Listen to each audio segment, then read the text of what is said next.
Alright, today is October 9th, 2019. As I said, next book is Kick-Ass 3, so we're gonna do that, or I'm gonna do that. I'm gonna read it. This is the... didn't even notice, that's weird. The cover is not as... doesn't matter. Anyway. I've already read Kick-Ass 1 and 2 years ago, and I already got around to reading Kick-Ass 3. I didn't read Hit Girl 1 and 2, and I think, like I said, there's another Kick-Ass book coming out without Dave, the character. I think Mark Millar, and John Romita Jr., I believe they've been on all of them. I could be wrong. I don't know. I don't care. That's not the point. Once again, credit where credit is due. Mark Millar or Mark Millar. I don't know how. I mean, it's got an A instead of an E. And then John Romita Jr. Those are the two dudes. Let's just get right into it. As I said, this is, as far as I know, it's kind of just a immediate continuation from Kick-Ass 2 into Kick-Ass 3. Will it be just as intense? I don't know. But I will find out. I'll probably talk about Seamus later. I'm on the last episode, and I'm thinking about doing reading two comic books or two trade paperbacks today. Again, like I did yesterday. And if I do that, we'll see where we go. All right, I want to start off with once again I have the trade paperback, and it says I'm reading literally the first issue right now. I just opened it. It says 1, and it's got Dave in his kick-ass gear, and he just looks deranged. One pupil is a little smaller than the other. Fucking A, man. This is... And I just read the preface with the director of Kick-Ass 2, Jeff Wadlow.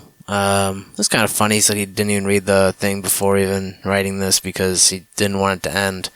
And, I mean, like I said, there's another Kick-Ass, but once again, it's not Dave. And like I said, there was a couple other, side, projects, or side, stories, like Hit Girl 1 and 2. But, this is, it's a limited series. They don't, you know what I mean? Like, same with Marvel Zombies. What happens when you make a limited series? What are the flaws with making a limited series? One of them is you have to write it fast, and it's only an X amount of fucking issues. You don't have. I mean, could even be 100. Who knows?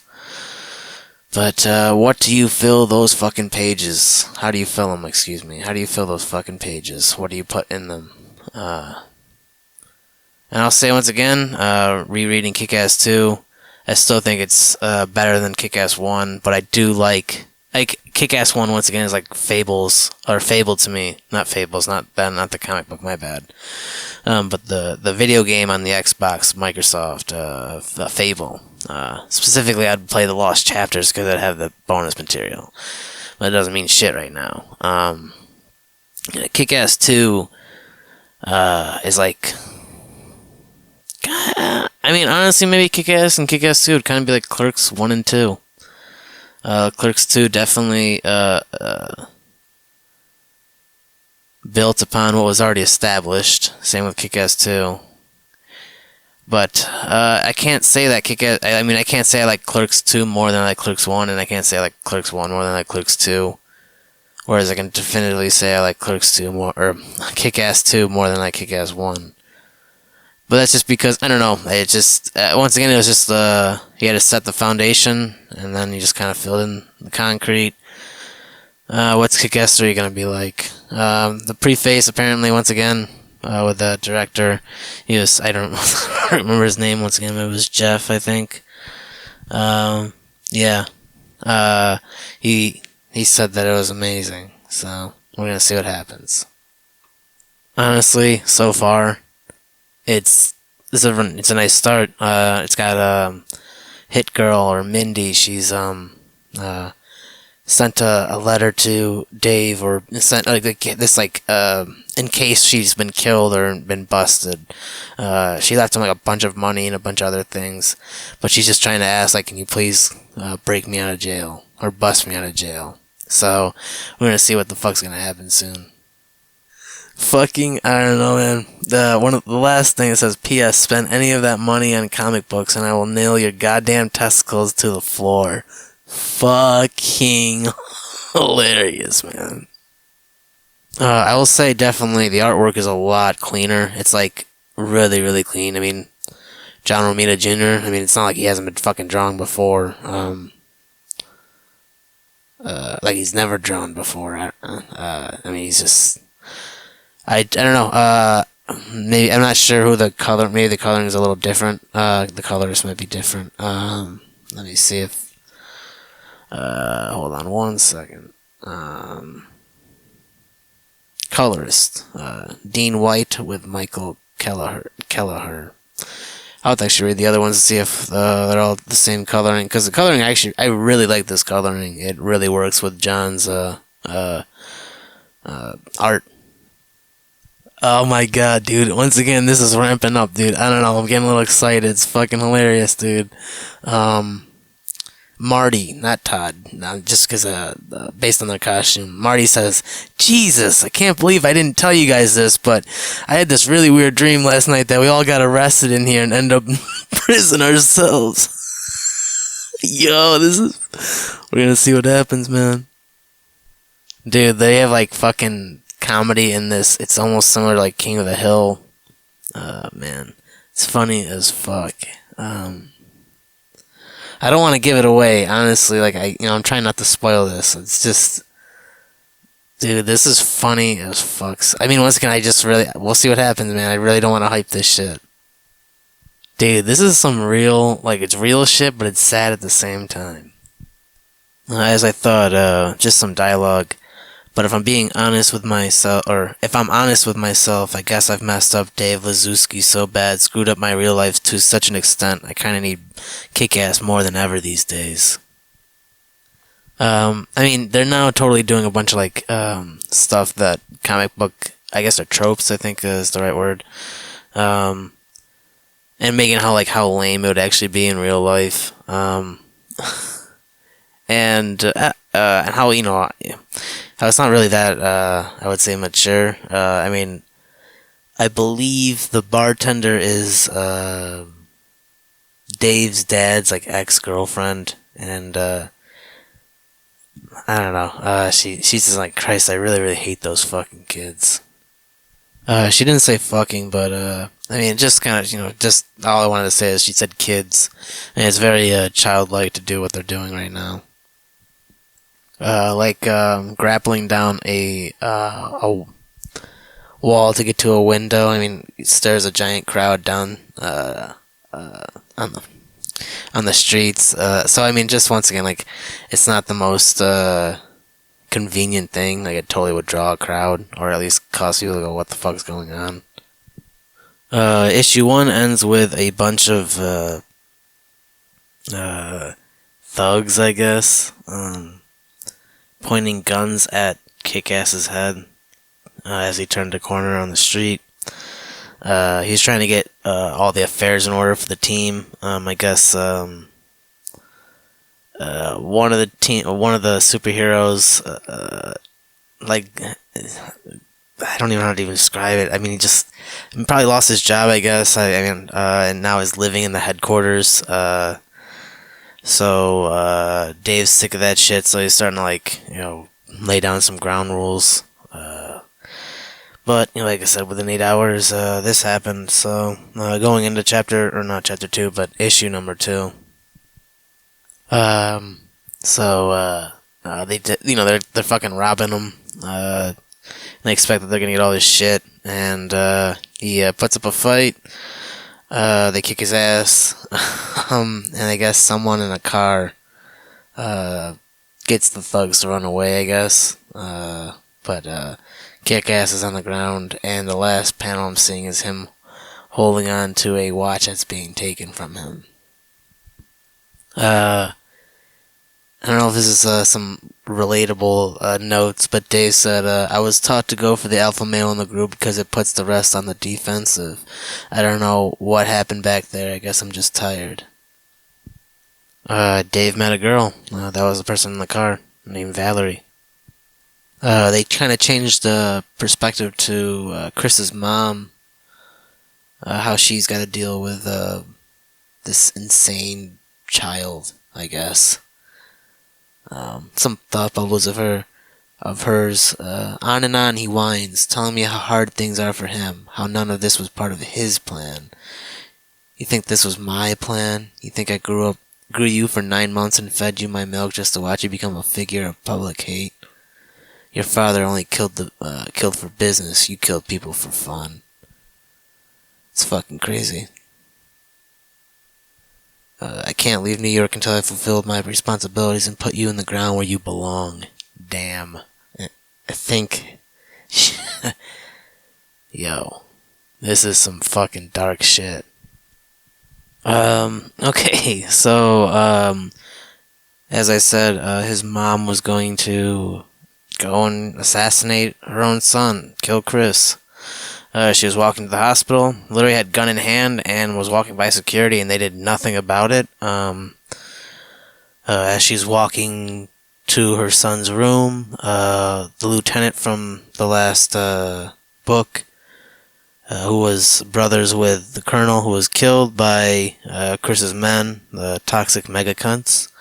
He was getting revenge. Before he was a superhero, he was a part of the mob and was helping, was getting paid by Chris's dad to do, to kill and shit, to murder, whatnot, assassinate. And so he was gonna kill Chris just now, and just as he was about to die, Chris's mom shows up with a gun and kills fucking Lieutenant. And that ends fucking issue number 2. Now we're going to 3. In the cover, I'm seeing Mindy and a bunch of really, really buff-ass inmates. Alright, this is a nice little change-up. Mindy owns the prison, I guess. As an underground owner, I guess. I'm just gonna quote something here. Tell him he's new and that buys him one warning, but if he makes another sale, I'm going to slice his junk off. I'll back up a little bit. There's a prisoner in the East Wing, goes by the name of Schutz. I understand he's been dealing heroin to some of the other inmates when I explicitly forbade all forms of drug abuse in my prison. She owns the prison, man. And I guess she also killed her prison cellmate. So, yeah, once again, it's I don't know. It's fucking cool. I'm trying not to be all like, oh man, this is so cool. Because, she owns the fucking prison. This little girl, oh my god, this is so cool. It's more along the lines of just like, it's an interesting concept. We'll see where it goes. So far, I would say, it started off pretty good, and now it's kind of leveling, and it's either going to go up or it's going to go down. So, and there's some, once again, we'll see where it goes. It's leveling right now. Another trope is superheroes. What happens when a superhero is dating? Not like other superheroes necessarily, but he's still wearing his costume because he's unsure about the chica. One thing is he's saying being a superhero means I get to help people. That's not really, that's not something we can really do much in real life. And she says, I'm not sure I agree with that. We help people every day up at the hospital. And he says, but I don't have the qualifications you need for a nursing job. But he does need, other qualifications, like being able to actually kick someone's ass. Otherwise, he's going to get his ass kicked. And I guess it's going along pretty good. I guess they were chilling for about 3 hours. So that's kind of cool. 3 hours went by, and I guess Valerie didn't notice. So I would say that's a pretty good sign for Dave. The date ended with Dave telling Valerie his name, which I don't know. I kind of feel like this is gonna end badly, but we'll see. Jumping back to Mindy, the dude that she was saying was gonna get his junk chopped off happened to him. But here's some dialogue from, I guess, her psychiatrist or counselor or whatever. I told you I'd cut it off if it didn't. Or she said, I told you. No, this is Mindy. So I told you I'd cut it off if he didn't behave. And he said, you didn't murder Billy Schutz. The camera's been on you the whole time, and you haven't even left your cell, Mindy. She's like, you hear that? Or you didn't? Or you mean you didn't hear? Superheroes can phase through concrete, Dr. White. No, you're just very good at using your reputation to create a climate of fear and making other prisoners do what you want. So that's pretty cool, man. I mean, that's pretty intimidating, man. And, damn, son. Damn. Fucking manipulation. Alright, so, Kick-Ass and the rest of Justice Forever are setting up the bombs, I guess. And they're gonna do this whole fucking scene to scare the shit out of all the criminals. But before that happens, a little comedy kind of little gag, I guess. And I don't know, it's like kind of gaggy, almost getting on the level of like Army of Darkness, like campy, like. But you know, they weren't able to detonate the bombs. Right now, Dave's got to get himself out of the whole situation, because I mean, I guess all the Justice Forever was just caught, I guess, in a way, but everyone just ran away except for, I guess, Marty was caught. And now Dave's beating the shit out of the guys to get Marty out of there. Dave is caught, but he's able to still detonate the bombs, causing a giant ass stir, and he's able to get away, I guess. We'll see what happens. I mean, see what happens on the next fucking page. Yeah, well, that's dope as hell. So, he's Dave escaping. He has to get into some traffic, falls off the bus, and Justice Forever tell him to go flat. So he just lays down on his back, and this one truck, or this van called McCready and Daughter, scoops him up from underneath. They have like this, they just pick him up from underneath. They said some dialogue is, how long did you practice that little trick? And he's like, 241 times. That's fucking hilarious. But hey, man, whatever you gotta do to make it work. And that ends issue number 3. We're now going into issue number 4, and I'm seeing some artwork that's telling me there might be some conflict within the team. Alright, so there's a fallout with some of the members, and I guess the one leech, I forgot his fucking name, the Juicer, he's now I guess gonna be their Magneto. So he's now got another fucking villain. Jesus Christ, man. Dave ends up actually finding another chick who's actually just as nerdy as he is, and gets it on, I guess, so lucky him, man. The main villain of this story is the uncle, Chris's uncle, and I guess his brother of I cannot remember the main dude's problem. The Chris's dad's name, don't remember, but Chris's uncle is a lot scarier. Yeah. So I guess we're gonna see what the fuck's gonna happen, man. So I think some of the cops that are aligned with the mob or whatever. Rocco's I guess the uncle, Chris's uncle's name is Rocco Genovese. But I guess some of the cops that, like I said, are aligned with the mob are now wearing costumes and are I don't know, probably not gonna be good fucking people. And that ends issue number 4, and we're now going into 5. I just want to say, I mean, it's been moving pretty steadily. It kind of does make me interested in seeing what the hell's going on with Mindy or Hit Girl. So I am kind of interested in reading the side stories. I mean, you could see them. I'm sure they're not exactly side stories. They're probably like full-on fucking storylines.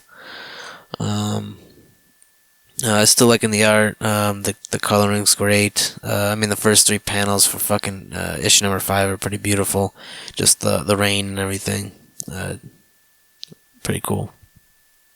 I was kind of confused as the plan, but I think what these cops are doing is they're dressing up as, superheroes, quote unquote, and they know where all the mobsters are doing their shit, and all the big stuff's going down. So they're just going where the big stuff is, killing all the people involved, and then just taking the money and leaving. As far as what I see is going on.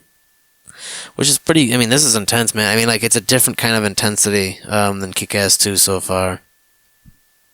It does definitely have, a reminiscent feeling of Batman, in my opinion. I'd say, the first one was kind of more like Marvel, and then the second one was kind of like a blend of the two. I mean, I don't want to say that, because that's just kind of saying shit, but so far this kind of really does remind me of some Batman shit. Yeah, there's a lot of slapstick comedy. So they kind of I kind of related back to what Kick-Ass 2, they had this one scene, with a fucking teddy bear, I guess, filming the entire thing. And in this case, there was a filming that went online, once, and this Kick-Ass one that's how, Kick-Ass or Dave got, viral in the first place. And in this case, I mean, once again, this slapstick, the video ended with, one of the guys putting up a fucking, sign saying, "End global warming now." So this is a little ridiculous, but I don't know, man. It's humorous. It's weird, man. I'm not hating it. I'm not hating it right now. So I just still, we'll see where it goes. So I mean, one of the problems that, I mean, I'm not the only one. I had a buddy that also had a problem with Kick-Ass 1, the movie anyway. Dave gets with a chick, and in the book he doesn't. I mean, by book 3, he's not with a girl, but this is a girl that's probably more along the lines of someone, I guess, in his playing field, I guess. Whereas his crush originally was just a really popular girl. This girl, he actually has something they can, is relatable and everything. He's talking about first couple months, blah blah blah, hardly ever go on dates, just fucking all the time, and can't afford it anyway. Talking about how he's genuinely happy. And always, the world pretty much revolves around this relationship. I mean, I've been there. I know exactly how that is. He's been even missing out on the Justice Forever meetings and shit. Dave looks like he's starting to lose interest in being a superhero. He says, his girlfriend Veronica is now saying, "Well, I'd rather you stayed here too, but I don't want him thinking I'm one of those crazy girlfriends who won't let you see your friends." And he says, "But it's me that wants to stay. All that superhero stuff just seems insane to me now. I really think I've lost my urge to punch people all the time." She says, "Maybe it was all just sexual repression, and your energy is getting used elsewhere these days." And he laughs. He says, "I actually wonder if it was maybe just grief." She says, "What do you mean?" He says, "Well, the fact that I got into superheroes after Mom died, or his mom died." He says, "Mom," anyway. "The tougher life got, the more obsessed I became. Maybe now I just enjoy being me and don't feel the need to escape like I used to." And she says, "I hate the idea of you not being happy." And he says, "He's happy now." And, they're, fucking, I can't. Yeah, I don't know, it's nice. It's sad, but it's nice. At least he's happy, genuinely. Like I said, Dave is growing up. Todd Todd is not happy about it. He still wants the whole fucking superhero thing to happen. And Dave does too, but I mean, Marty was saying, the fact that he's also in college, they're just growing up, and, Dave feels like he can agree with Marty. Elsewhere, quite literally, just more mobsters are getting killed. Those crooked cops have been just, making more and more money. Alright, now here's where things are now going to get a little fucking interesting. Alright. I haven't even flipped the page, well, yet, to see what's going to happen next, but, so Rocco, he finds out that more of his mobsters were killed, and he says, "I want them dead." And someone's like, "Who? The Skull and Bones gang?" the dudes that have been doing this. And he says, everyone in a costume. Get out there tonight and kill every one of them. We told the gangs they should be working for us. We can't let them see our pockets picked by amateurs. Get everyone on the streets and show them we're serious. Vic, your job is making sure the police turn a blind eye. He says, yes, sir. And he says, well, this could be pretty hilarious. And they go up, they cut one of the Justice Forever members, Insect Man. Fuck, he's probably gonna get killed now. Insect Man probably killed. Juicer killed. There's this one dude dressed up as an animal, but he was raising money for charity. He got killed. And I think Dr. Gravity's next. Yep, Dr. Gravity's fucking dead. Alright, that was the end of chapter 5. I think 4 or 5 superheroes were just killed. Well, I think 4 of them were killed, but 5 people in relation to the whole superhero thing has been killed. So, let's do the body count real quick. We got Dr. Gravity. You got, I think, the Juicer, Insect Man. Yeah. Just 3. And the 4th one was just the charity dude who had nothing to do with the superheroes. Chapter 6 starts with a flashback with Hit Girl and Big Daddy. I honestly hate flashbacks for the most part, so let's see what happens. Talk about fucking coincidence. Big Daddy, okay, so Mindy says, okay, Daddy, I'm lying on the tracks. What do you want me to do now? And Big Daddy's like, catch the train, of course. What else would you be doing down there, you big silly? And she's like, I don't understand. What train? Said, the train hurtling towards you at 70 miles per hour, but remember to catch it at exactly the right moment, or your arms will be ripped from their sockets, Mindy. I'll be watching the whole thing from my observation post and waiting to give you your special surprise. She's like, ooh, what's my surprise? He said, that would be telling. Oh, fuck, man. Mindy does catch the train. Once again, I haven't read the Hit Girl comics, and maybe this story wouldn't have fit in with that comic at all, but I mean, it is a flashback, a pretty long flashback at that. Pretty cool one, but I know it's kind of relatable to what's going on, but once again, all I can say is let's see, man. I guess the reasoning is because the counselor said, it's just like I always said, there's no such thing as crazy, just people who haven't been cured yet knew the way to reach her was the guilt about her mother. So, I guess, because she was, Mindy was saying she felt guilty that her father lied about that her mom was dead when she actually wasn't dead, and said that she would be proud even though she has no idea if she actually would be proud. So that's why she never wanted to be in communication with her mom, but I guess now they're doing that, so now we're caught up. I guess apparently the mom might be crazy. She's just talking about how she's actually very proud of Mindy, especially for everything she's done, all the killing and everything, which the counselor doesn't expect. And he's like, get that lunatic out of there. And yeah, holy shit. Alright, back to the assassinations. Todd is getting chased and he just got shot in the ass, I think. I guess Todd wasn't killed because I guess he might know some things. So I guess he's lucky and fortunate in that. In my opinion, I think they should have just killed him anyway, just because, I mean, it would have been real, man. But, you know, some heroes or some characters get to escape death somehow.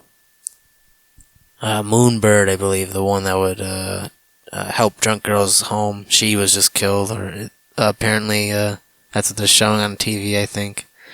That sucks. The Skull and Bones gang, or the crooked cops are kind of just staying low and doing whatever is necessary to, I don't know, whatever they gotta do, I guess. So, I mean, so far, honestly, it's been honestly, I mean, it's been pretty level. It hasn't gone really down, and it has gone down. It's been slightly down, but it's been pretty level this entire time. I guess we'll see how it ends. I mean, I don't know how I got a couple more issues left in this, so. The all-seeing eye, or whatever. I think he's been killed too, as what I'm seeing on Dave's TV screen, and he's calling Todd, hoping that he hasn't been attacked or whatever.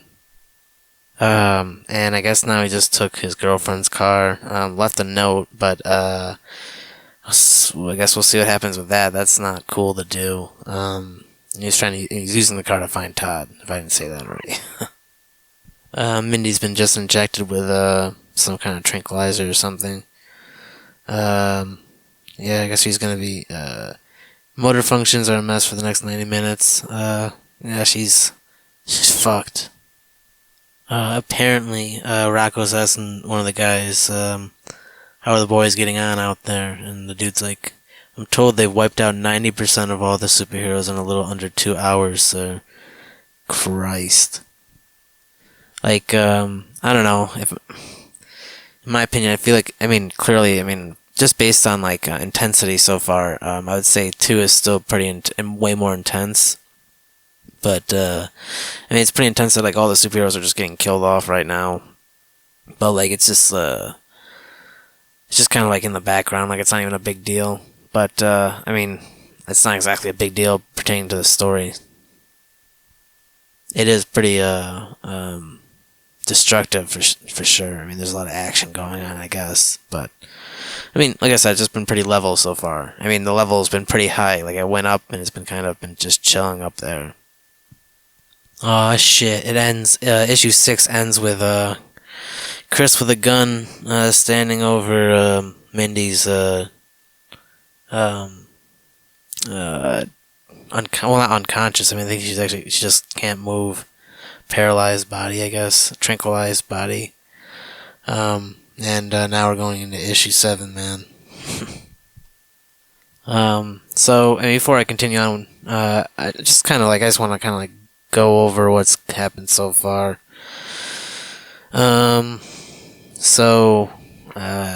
Justice Forever are a bunch of pussies, because they couldn't get Mindy out because they're not as, intense as Mindy. The only reason why Mindy is the way she is because of, intense training from her father, which, not too many people even go through that same kind of training. Once again, it's kind of like a trope of sidekicks and superheroes in general. I don't know, you see how fucking, Dave and Todd and Marty are. They're just a bunch, Dave might be the one that's taking it the most serious, but, even then, he's still, and he might even be, the second strongest superhero out of all of them, hypothetically.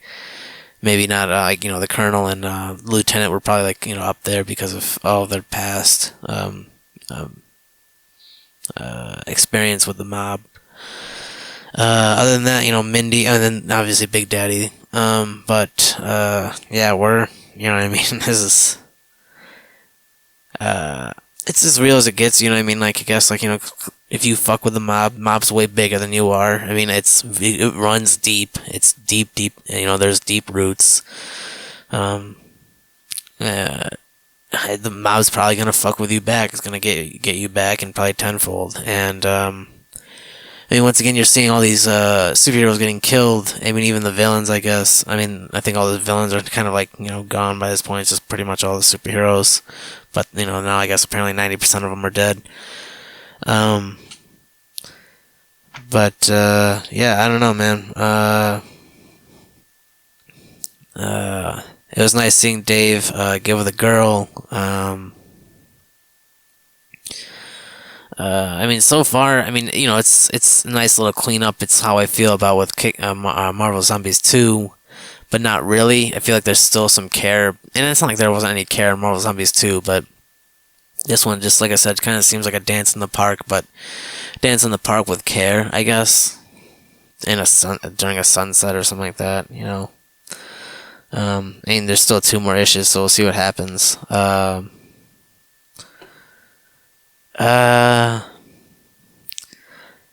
In my opinion, I think it shouldn't have been as limited of a series, not 8 issues. Should have been maybe 30 issues or something like that per book or something. I don't know, or per phase, because I feel like there's like it's got like Peter Parker quality to it. There's a lot of right now you see Dave dating right now, and but at the same time though, like this kind of really, anything you can write anything in a story and it'll pertain or it won't pertain, but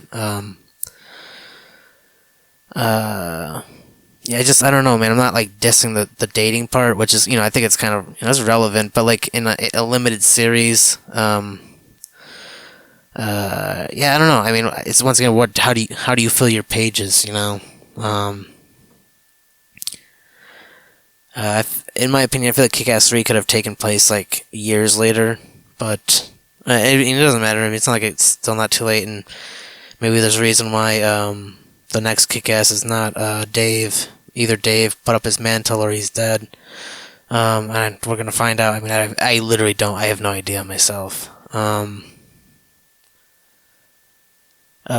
mean, honestly, I'm hoping Chris dies, in my opinion, because he's just, I don't know, man. He's a pretty flat character, but I understand the reasoning as to putting this character in there, and he's flat for a reason. But I mean, and then they just kind of threw in that whole mom perspective. That was just kind of weird. I'm not totally. I don't hate this book by any means. Once again, it's honestly pretty solid. Like Kick-Ass 1 kind of had ups and downs. Kick-Ass 2 kind of went like. It took a little bit of time, and then it kind of like fucking accelerated like hard. And then it kind of just sort of ended abruptly. And then Kick-Ass 3, like I said, has been going up, but I mean it's been pretty level. It went up and it's been leveling. It went down a little bit, kind of up. Now it's kind of, I mean, it's kind of revving up in a way, but we'll see what happens. I feel like every time it revs itself up, it kind of just like, it's just a short burst of energy. But like I said, there's only 2 issues left, so, yeah, let's just finish it. I guess Hit Girl has killed 2 brothers, the Genovese brothers, I guess, but so maybe that happened in Hit Girl. Yeah, continuing on. Alright, so that was a nice nice change up. I now have a little bit more respect for Chris, even though he's still a piece of shit for killing kids and raping women, or a woman. I mean, I don't know if he raped multiple times. But he just like shot up and killed a bunch of a couple of crooked like security officers or cops. I mean, the people that were that drugged Mindy, in fact, and a couple of the other mobsters. Chris was shot, but he essentially got everybody. Once again, this is definitely. I mean, hey man, that revved it up. That fucking ramped it up. Went up a little bit more. Not leveling anymore. Just went up. So that's cool. That's pretty cool. Jumps quickly to Dave, and he's talking in his head, or essentially just narrating. Still wants to find Todd, can't find him. Phone's off or whatever, and he's also getting messages from Valerie saying he's crazy. Trying to get him to stop doing what he's doing. But he doesn't want to because clearly it's his friend and he's hypothetically a superhero. But once again, that is his girlfriend's car. I don't know, man. This is a little ridiculous. So, taking a little chance, man. We'll see what happens. Alright, so kind of piece together a couple more pieces with showing the perspective of the mom. Because, I mean, clearly it isn't a bad idea to show someone who's has to deal with a superhero, or specifically a supervillain, one of the worst human beings to ever exist in this universe, or on this earth, in this comic. But he says he feels very regretful for ruining his life, ruining not only his life but also his mom's life too. And then that was right after he says that, He's fucking not really fucking paying attention to the road. Falls off the road, crashing into the metal siding of a bridge and falls into some water, open water. So continuing. Hypothetically, Mindy saves Chris's life, but he's like, "Why did you save me?" And she's like, "Your cell phone, Brainiac. How else is Kick-Ass gonna track me down?" The cell phone's waterproof, I guess, but kind of a bullshit reason to save him. I mean, she could kill him right then and there, but he saved her, so at least that she could do. And he's probably gonna die anyway from the gunshot wound. Excuse me. And I guess his body's found, and I think they're saying he's got not a breath left in him, so he is dead. Some of the security officers or whatever that are working for the mob end up finding Mindy. Those were the same guys that found Chris's body. But as one of them found Mindy, it was like, basically, ha ha ha, I came to get you. At the last minute, she's saved by Dave. Dave bashes the guy in the back of the head with his baton, and then I think stabs the baton through his chest, I guess, which is fucking intense. So far, this has been like a pretty happy consistency. Like most stories go up and down, but this has been, like I said, been leveled and slowly going up, if anything. Like, in terms of like profits and stuff, like it's maybe not like the most profitable, but it's solid. I do feel like they kind of already took all the chances that they could have in Kick-Ass 2, and now this is like, once again, we're gonna see what happens. I don't know how. Kick-Ass 2 is way up there in my opinion on action. Mindy ends up injecting herself with some kind of drug, probably fucking I don't remember the fuck adrenaline. Or excuse me, she says right there, "I'll be okay once I've had a little cocktail to neutralize their drug." Dave's saying, in a couple hours, all this will be over. It's just one last job. And typically, in a lot of movies or shows or any kind of story, whenever they say it'll only be a couple more hours, there's a chance that Dave's gonna be dead. And which, if that's true, man, this is I don't know, man. That's fucking it. Once again, going through cliches and shit, there is I think it was Einstein, wait, hold on, yeah, the Shakespeare head, you pull the head back and there's a button, and it brings you to the Hit Cave, and there's a pole for Hit Girl and Big Daddy to slide down, kind of via like Batman and Robin, and at the very beginning, the opening page of this book, it has Dave standing behind this giant ass truck that says "fuck crime," and I think it's that moment. I could be wrong. Dave told Valerie not to tell the cops, but the cops, or she called the cops anyway, and now basically like the Skull and Bones gang, those corrupt cops, they're fucking the heads, so they know about it now, and they know exactly where all of it's going down. So yeah, this is escalating, man. I don't know, man. We're gonna, once again, it's exciting. Quite literally, they have a bat cave of sorts. The last page of number 7 is exactly what I was describing. Dave standing in front of a giant truck. It's actually the Daddy car or whatever. Daddy. Hold on. She's taking the hit. Yeah, the Daddy car. She's taking the hit boat, and he's taking the Daddy car. And it says "fuck crime" on the side of it. It's fucking hilarious. But here we go. We're gonna fucking finish this one up. We're into issue number 8 now. Alright, where a giant party or whatever is going on that Rocco's doing. It's like some trying to like, I think they said earlier in the comic, like he's trying to bring the East Coast together, the mafia or mob together. Hit Girl leaves her boat, and some of the mobsters notice it. She just fucking kills a bunch of guys, like a fuck ton of guys. And there's only one guy left. Tells him, truth is, I need you up on that roof for what comes next, and you're way too heavy for a 96-pound girl. The guy's like, what are those little explosives for? And, she says later. And this, once again, building up for something.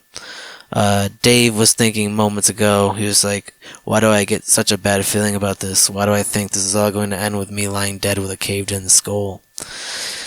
So is that foreshadowing, or in which they haven't really foreshadowed? I don't think they foreshadowed at all in this comic book for once, I believe. I'll take a look real quick, but I don't, which is kind of cool. It's kind of nice. It's not constantly playing on the same shtick.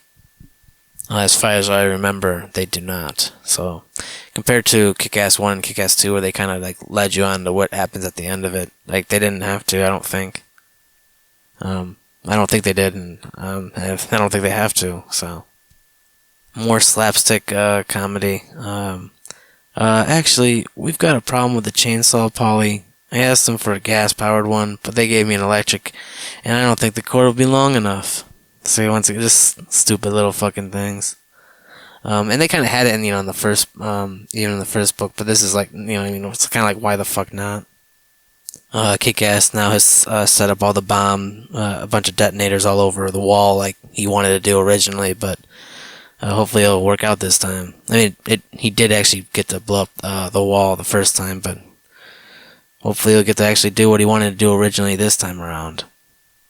So as far as Rocco is concerned, he still thinks that his nephew Chris is gonna be the one caving Mindy's head in.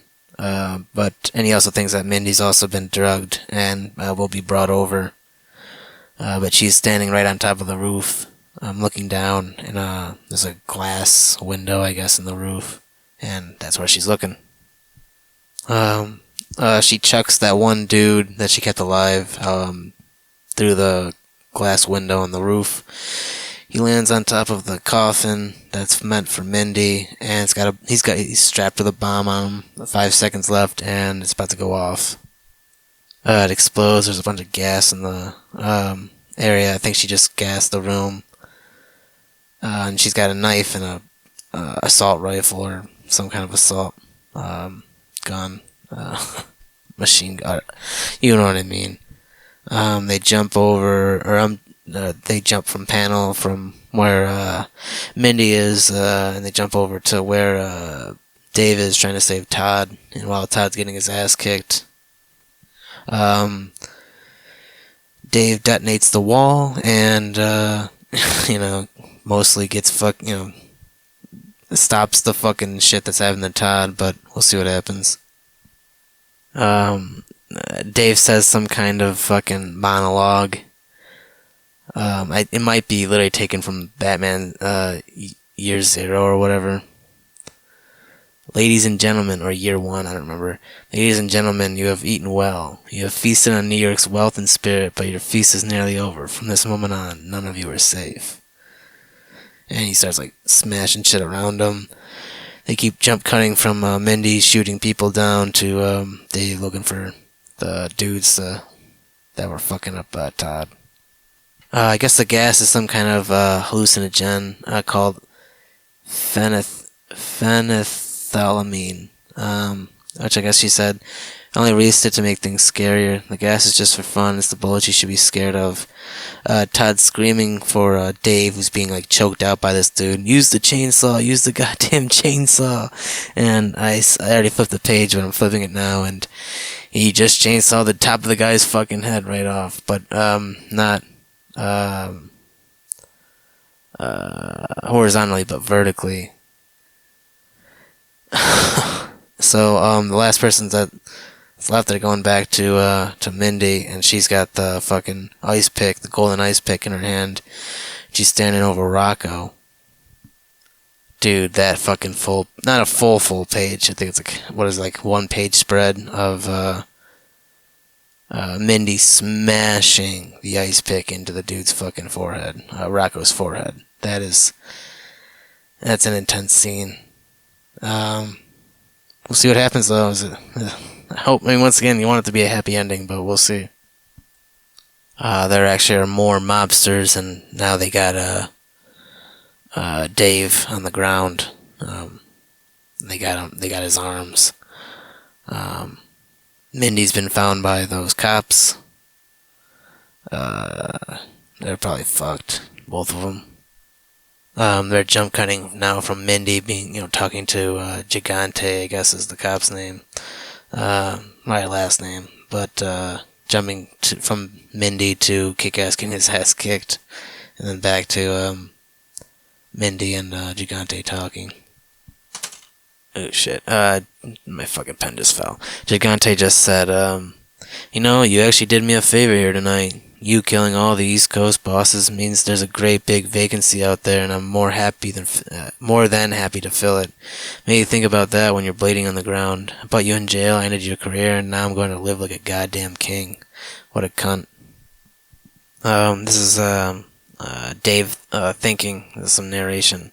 Of course, it ended like this. There was always going to be a gang, or even just a bigger guy that took me down eventually. I knew it from the moment I bought this suit, but I can't believe it's happening now. Not when I was this close to quitting. All that stuff back at the cave, the fist bumps, and the team-ups, and all those things that seemed so cool. It's all just ridiculous now.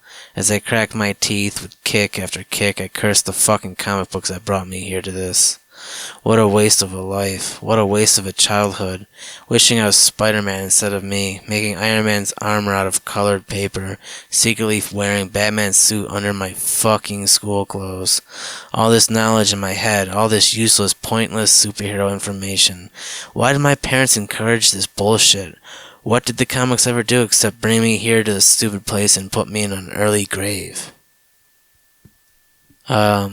It then cuts to a flashback of Dave's mom and dad talking to Dave as a kid, as like a child. Dave's mom says, "Reading comic books is what got you through the tough times, Dave." Dave says, "What?" And Dave's dad says, "Your mother's right, son. And it wasn't just the escapism they gave you. It was the optimism they instilled in those 22-page chunks." His mom then says, "Superheroes were a monthly reminder that every tight spot had a workable solution and giving up could never be an option. What better lesson for adult life?" And it finishes with his dad saying, "No problem is ever insurmountable, and that includes right now, Dave. Think about it. What would Batman do in this situation?" And Dave then thinks, he's right. Padded boots, padded gloves, wrapped in an insulated suit, and rolling around in the most conductive alcohol on the market. I guess kind of like a stroke of genius, almost like a Batman move. He electrocutes a bunch of the baddies. I mean, he's in an insulated suit. He just tells Todd to just jump up onto a box so that he's not going to be fucking electrocuted. And I guess that saves him from that. So that's cool. That's a nice happy ending, maybe. And now we're at Mindy, and she's got still all those detonators. And she had this planned out, so that's kind of really cool. I'm about to flip the page and see what happens now. I guess it was actually Mindy who made the call, and that's what got all the cops there. And she just fucking blew up all of them. Mark Millar, I give a lot of props to. John Romita Jr. for writing or drawing it and making it possible for this creation to exist. For this imagination to exist. This is fucking awesome. Damn, son. She just punched Gigante into the fucking nuts. Or maybe just stabbed him. And I hope not. Well, I mean, honestly, probably deserved it, so. But she pulls out a knife, and she's probably gonna fucking kill him. Dude, that's pretty dope. They're in the hospital now. Todd's like healing up. And, Veronica's saying, I also heard that there are over 120 corpses, let me say that again. I also heard that there are over 120 corpses, fuck. She says, I also heard that over 120 corpses were found upstate tonight. A lot of them major figures in the East Coast underworld. I think we both know who was behind that, huh? This isn't going to end, Dave. You and Hit Girl are just too addicted to ever settle down and have a normal life. It's like that scene in Spider-Man 2 where he tells his girlfriend that he's got this curse and they can't stay together or she'll be in danger from his enemies. Because that's what this is now. That's what this is now, right? The part where you tell me how your responsibilities as a superhero have to come before your private life. And he says, are you crazy? That would never happen in real life. Not if someone was really in love. I choose you, Valerie, 100 times over. I told you I was doing this one last time, and a superhero never breaks his promises. And she says, what about all the bad guys out there? Who's going to take care of them? He says, didn't you hear the news? The bad guys are all dead. Yeah, that's pretty dope, man. Some inner monologue, once again, with, or narration by, or thinking of, on Dave's part. The funny thing is I wasn't even joking. Mindy murdering every major crime boss left all the gangs splintered and disorganized. Every easy pickings for revitalized NYPD. Mindy's stepdad Marcus Williams was exonerated and moved from records to a new post as captain where he wasted no time rooting out all the dirty cops who tormented him for years. He even found an unlikely ally in good old Vic Gigante, the only known survivor of the Boathouse Massacre, and now an uncomfortable 60 pounds lighter. Nobody knows what happened that night, but he couldn't have been more helpful while naming names in the department. I never actually saw Hit Girl again, but I knew she was out there when I opened a newspaper and saw the unexplained deaths of gangsters in London, terrorists in Paris, kidnappers in Rome, or the bodies of an entire drug cartel down in South America. She always liked to work in the shadows, and it made sense that she'd return to them. I know she's okay because every single Father's Day there are flowers on her old man's grave, and on Mother's Day her mom receives a gorgeous bunch of roses. I was pleased to hear that Mindy's mom was doing really well, but shocked when I learned her new best friend was Angie Genovese. But I guess they have a lot in common with their history of dramatic marriages and unconventional costume children.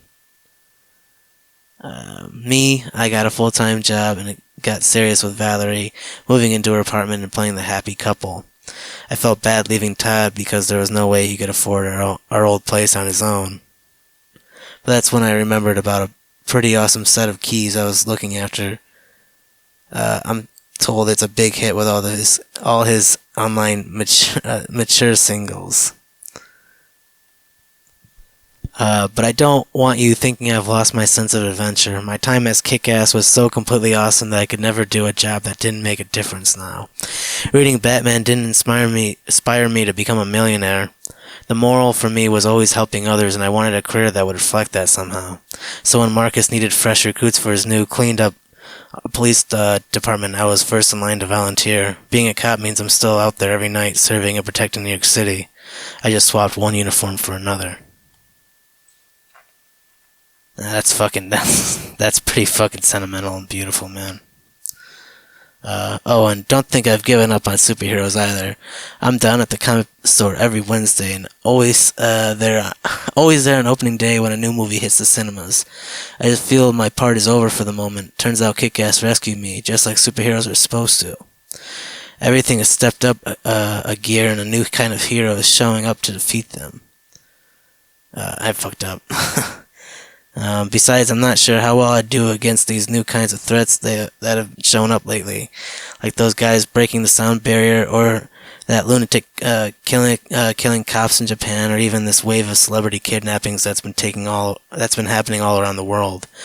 Everything has stepped up a gear, and a new kind of hero is showing up to defeat them. My bad. I actually jumped a panel. Kick-Ass reminded people why we needed heroes, but something tells me the best is yet to come. I always wondered why nobody did it before me. I mean, all those comic book movies and television shows, you'd think at least one eccentric loner would have stitched himself a costume. Is everyday life really so exciting? Are schools and offices really so thrilling that I'm the only one who ever fantasized about this? Come on, be honest with yourself. We all plan to be a superhero at some point in our lives.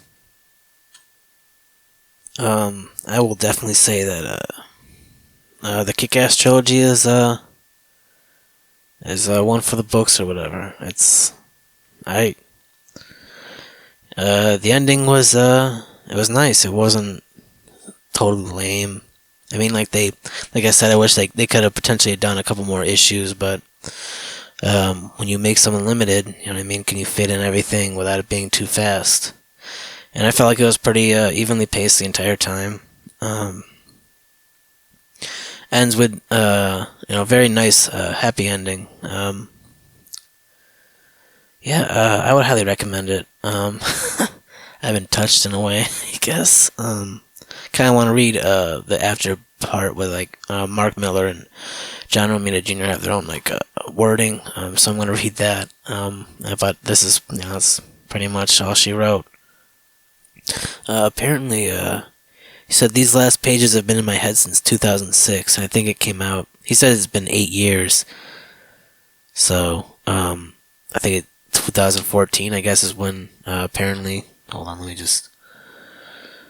2013, 2014. First printing says 2015. So, damn, son. I mean, just tells me that. I mean, I guess I'm on the right path. Thanks for gambling. You're $2.99 on a little book about a kid in a wetsuit who fights crimes with 2 sticks. He says, and again, thank you, and I hope you feel we did Dave and Mindy justice. And I honestly, man, I really think that they did. That was Mark Millar's message. Now we're going over to John Romita Jr. John's words were just basically thanking everyone involved, essentially. So, that was fantastic.